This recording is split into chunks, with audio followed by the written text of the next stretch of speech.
मित्रों नमस्कार, मेरा नाम है दीपिका और मैं स्वागत करती हूं आप सभी का दीपिका डिसाइफर्स में। एक तरफ चाइना पाकिस्तान को 8 हैंगर क्लास सबमरीन प्रोवाइड करवा रहा है जो कि टेक्नोलॉजिकली काफी एडवांस्ड कही जा सकती हैं और जो कि आपको पूरे हिंद महासागर में घूमती हुई मिलेंगी। मतलब भारत के पड़ोस में चाइना की टेक्नोलॉजी वो भी समंदर के अंदर घूमने को देखने को मिलेगी। और दूसरी तरफ चाइना ने एक ऐसी मिसाइल का परीक्षण कर दिया है जिसको लेकर के पूरे जो पैसिफिक ओशन की कंट्रीज हैं उनकी नींद उड़ गई है, चाहे वो अमेरिका हो, ऑस्ट्रेलिया हो, जापान हो। और ये परीक्षण करने से पहले जस्ट 1-2 घंटे पहले ही चाइना ने सिर्फ इन्फॉर्म किया था, बाकी चाइना ने किसी को इन्फॉर्म करने की भी जहमत नहीं उठाई ये परीक्षण करने से पहले। और जो कि ये परीक्षण पूरे के पूरे इंटरनेशनल वाटर में चाइना ने किया हुआ है। और यहाँ पे बात यहीं तक नहीं है, आप इस परीक्षण की जो टाइमिंग देखोगे वो खतरनाक टाइमिंग दिख जाती है।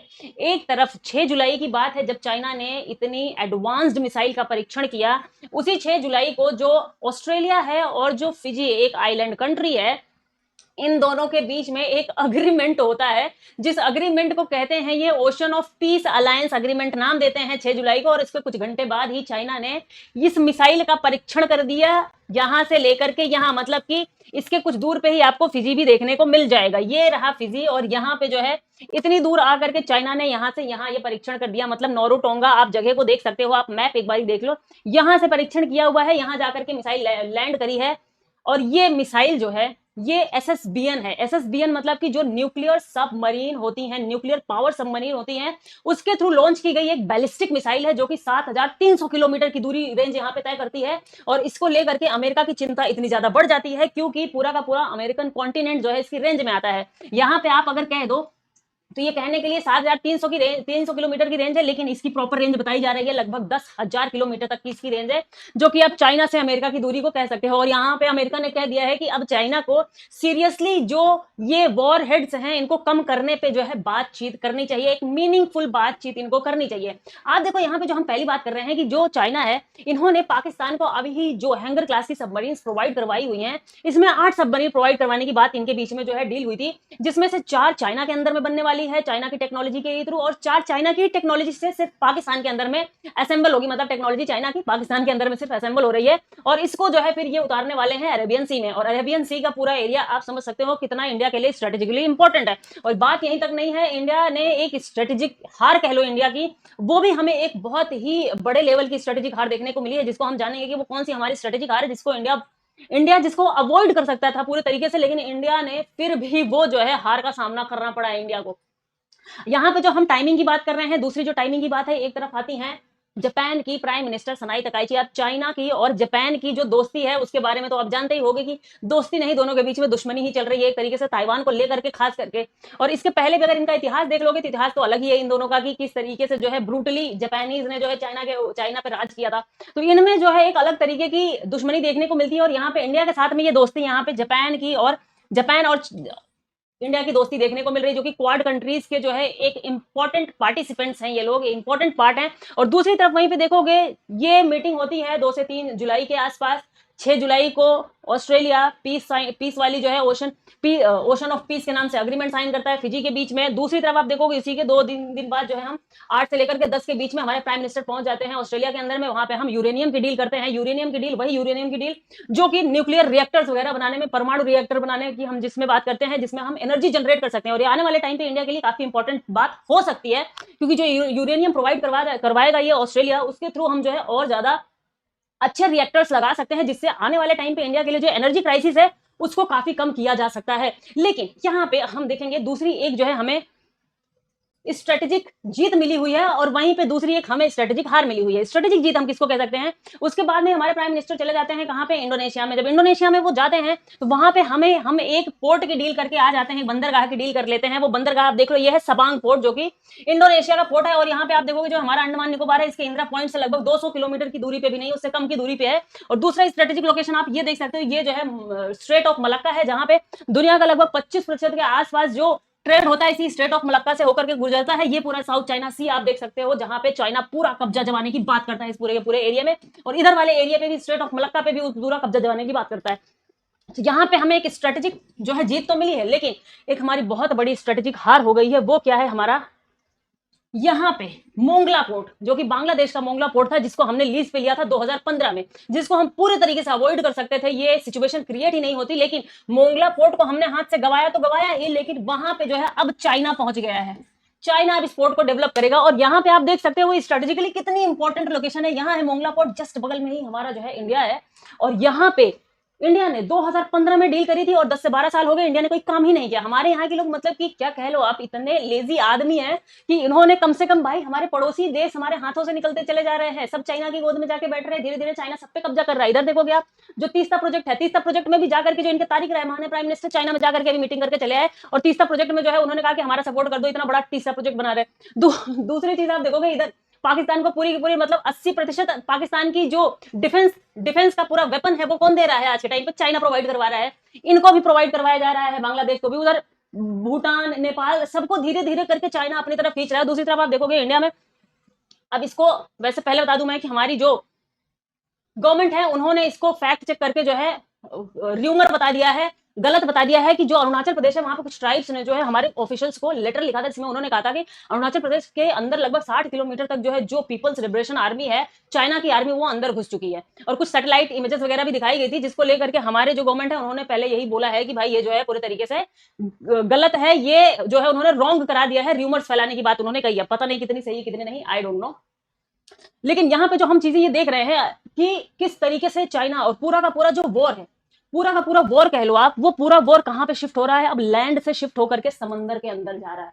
पूरा वॉर समंदर के अंदर जा रहा है, और यहाँ पे देखोगे इंडिया के पास में लगभग 12-15 से लेकर के 19 के आसपास तक जो है हम कह सकते हैं कि हमारे पास में जो सबमरीन है आज के टाइम पे जो चल रही हैं समंदर के अंदर में, इंडियन ओशन में।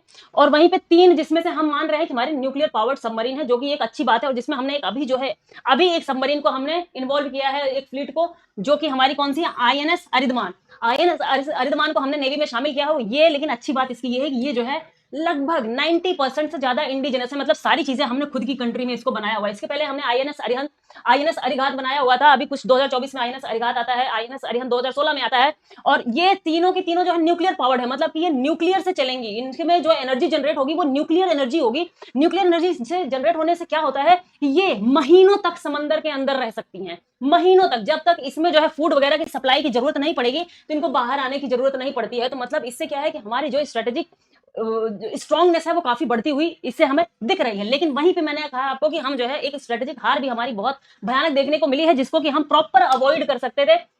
और यहाँ पे यही नहीं, चितगोंग एयरपोर्ट है इधर बांग्लादेश का, इधर जो है मोंगला पोर्ट है, दोनों के दोनों पोर्ट जो है बांग्लादेश के 80 to 90% वहां से जो है ट्रेड होता है बांग्लादेश का, और जिसपे जा करके चाइना इस टाइम पे बैठ गया है। और ये आप देख रहे हो लोकेशन कितनी ज्यादा इंपॉर्टेंट है। इधर पाकिस्तान को सबमरीन इधर प्रोवाइड करवाई जा रही है, और चाइना यही नहीं है, चाइना अदर कंट्रीज को भी सबमरीन बना करके बेचता है। तो इसका मतलब यह है कि जो चाइना की टेक्नोलॉजी है, चाइना किस लेवल की स्पाइंग करता है, जासूसी करता है, वो एक बात से हमें पता चल सकता है कि जब ट्रंप जो है चाइना के अंदर में विजिट करने के लिए गए हुए थे, तो उन्होंने जो भी उनको गिफ्ट वगैरह मिला था, उन्होंने वहीं के वहीं सारा गिफ्ट फेंक दिया था। चाइना के अंदर में ही उन्होंने सारा गिफ्ट डस्टबिन में डाल दिया था, जो कि पूरे वर्ल्ड मीडिया में न्यूज बनी थी, क्योंकि वो एक भी ऐसी चीज चाइना से नहीं ले जाना चाहते थे, क्योंकि वो जानते हैं कि चाइना किस लेवल की जासूसी कर सकता है। उनको पता भी नहीं चलेगा कि चाइना कब उनके पेंटागन में घुस गया, उनके वॉशिंगटन के अंदर घुस गया। तो यहाँ पे जो हम टेक्नोलॉजी की बात कर रहे हैं कि अब यहाँ पे आसपास अगर चाइना अपनी सबमरीन दे रहा है, अदर कंट्रीज को भी अपनी सबमरीन अगर प्रोवाइड करवा रहा है, पूरे इंडो पैसिफिक ओशन में चाइना की सबमरीन घूम रही है, तो चाइना किस लेवल की जासूसी कर रहा है, किस लेवल की स्पाइंग कर रहा है, वो हम नहीं जानते। और चाइना की जो टेक्नोलॉजी है, चाइना का जो डिफेंस है, चाइना जो चीजें बनाता है, वो उतने ओपन लेवल पे दुनिया के सामने रिवील नहीं करता है। तो ये भी एक चिंता की बात हमारे लिए हो जाती है। इंडिया की सबमरीन सिर्फ इंडियन ओशन में ही घूमती आपको मिलेंगी। वैसे कोई अगर नेवल एक्सरसाइज वगैरह हो गई तो बात अलग होगी, अदरवाइज हमारी जो सबमरीन होती है वो सिर्फ इंडियन ओशन में। लेकिन जो चाइना की सबमरीन है वो बहुत दूर दूर तक घूम रही हैं, जिसको लेकर के आप देखोगे सारी ही कंट्रीज इस टाइम पे उनकी जो है पूरी की पूरी नींद उड़ी रहती है, चाहे वो जापान, फिलीपींस, इधर जो है ऑस्ट्रेलिया, सब वो कहाँ कहाँ उसकी सबमरीन घूम रही है किसी को पता ही नहीं है। यहाँ पे एक, लेकिन इंडिया के पास एक चीज तो हमने देखी कि भाई हमारे पास न्यूक्लियर पावर जो है सबमरीन जो है हमने बना ली है इंडिजिनसली। और अभी एक 2027 में हम बात करने की, 2027 में है हम एक जो है अरिसूदन भी हम जो है इसको जो है अपनी नेवी में शामिल करने वाले हैं। ये भी न्यूक्लियर पावर सबमरीन होगी, यही जो अरिहंत क्लास की जो सबमरीन है उसी में जो है एक चौथी आने वाली है अरिसूदन। और यहाँ पे एक टेक्नोलॉजी की बात हम देख रहे हैं, इंडिया ने अभी बात करी है, अभी जब हमें ये पता चला है कि किस लेवल की जो है चाइना यहाँ पे मिसाइल्स वगैरह का परीक्षण कर रहा है, तो हमें यहाँ पे देखने को मिल रहा है कि हम जो है एंटी सबमरीन वेपन्स की बात कर रहे हैं, जो कि कैसी होगी, वो होने वाली है हमारी किस लेवल की? CTLS, कंटेनराइज्ड थिएटर लेवल सोनार, हमारे पास एक बनाने वाली हमारी जो डीआरडीओ वगैरह वो डेवलप करने की बात कर रहे हैं, जिसको नेवी में शामिल किया जाएगा।